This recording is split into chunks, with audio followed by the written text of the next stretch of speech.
আগামী নির্বাচনে এমন কারোর সাথে জোটবদ্ধ হওয়ার চিন্তা করবেন না, যাদের বিষয়ে আমাদের বুজুর্গানে দিন ও পূর্বপুরুষেরা আমাদেরকে সতর্ক করে গেছেন এবং তাদের ভ্রান্ত আকীদা বিশ্বাস সম্পর্কে অনেক বই পুস্তক লিখে গেছেন।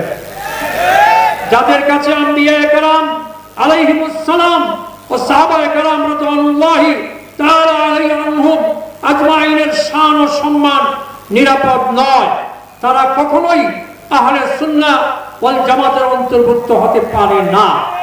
নবী করিম সাল্লাল্লাহু আলাইহি ওয়াসাল্লাম সুস্পষ্টভাবে ইরশাদ করেছেন, মা আনা আলাইহি ওয়া আসহাবি, অর্থাৎ আমি ও আমার সাহাবায়ে কেরাম যে পথ পন্থার উপর আছি সেটাই একমাত্র মুক্তির পথ।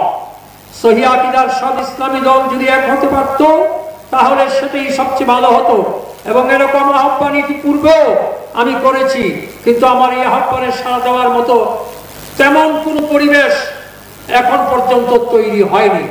এটা আমাদের জন্য অত্যন্ত দুর্ভাগ্যজনক।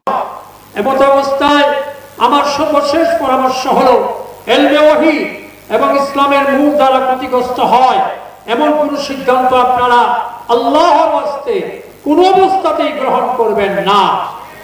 এদেশের মাসাজিদ, মাদারিস, দাওয়াত ও তাবলীগ এবং তাসাউফ ও সুলুকের মেহনত কোনটাই যেন অদূর ভবিষ্যতে হুমকির মুখে না পড়ে সেদিকে সতর্ক দৃষ্টি রাখা আপনাদের ইমানি দায়িত্ব বলে আমি তীব্রভাবে অনুভব করছি।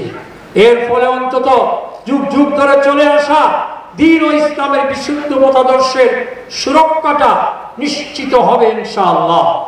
পরিশেষে আমি আপনাদের সকলের কাছে দোয়া চাই, আল্লাহ রাব্বুল আলামিন যেন আমাকে এবং আপনাদের সবাইকে মৃত্যু পর্যন্ত দ্বীনে হক ও সিরাতে মুস্তাকিমের উপর পাহাড় সম দৃঢ়তা নসিব করেন।